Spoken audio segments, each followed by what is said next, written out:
আসসালামু আলাইকুম। আজকে আমি নিয়ে আসলাম আপনাদের কাছে একটি ইন্টারেস্টিং জিনিস, যেটি হলো চা। চা কম বেশি আমরা সবাই করতে পারি। চা করার জন্য প্রথমে আমি পানিকে ফুটিয়ে নেব, তারপরে ফুটন্ত পানির মধ্যে চিনি ও গুঁড়ো দুধ দিয়ে দেব। পরিমাণ মতো চিনি ও গুঁড়ো দুধ দিয়ে তার মধ্যে আমি চা পাতা দিয়ে দিব। চা পাতা দিয়ে অনেকক্ষণ ফুটালেই হয়ে যাবে আমাদের চা। চা একটি খুবই সহজ জিনিস, এটি কম বেশি আমরা সবাই পারি, কিন্তু তারপরেও এটা একটা ইন্টারেস্টিং জিনিস। চা আমাদের বাঙালিদের কাছে শুধু একটা পানীয় না, এটা আমাদের কাছে একটা আবেগ। আমাদের সকালে ঘুম থেকে উঠেই প্রথমে দরকার হয় এক কাপ চা। আমরা কোথাও আড্ডা দিতে গেলে আমাদের দরকার হয় এক কাপ চা। আমাদের বাসায় কোনো গেস্ট আসলে আমরা তাকে প্রথমেই চা খেতে সাদি। আমাদের কাছে সবকিছুতেই যেন চা খুবই দরকারি হয়। আমরা কারোর সাথে দেখা হলেও তাকে চা খাওয়ার জন্য ইনভাইট করি।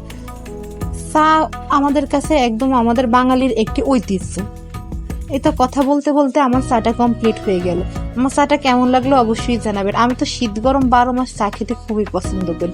আমার ভিডিওটি কেমন লাগলো অবশ্যই জানাবেন, আর ভিডিওটি ভালো লাগলে আমার চ্যানেলটি সাবস্ক্রাইব করে দিবেন এবং আমার ভিডিওটিতে লাইক করে দিবেন। এতক্ষণ আমার সাথে থাকার জন্য ধন্যবাদ।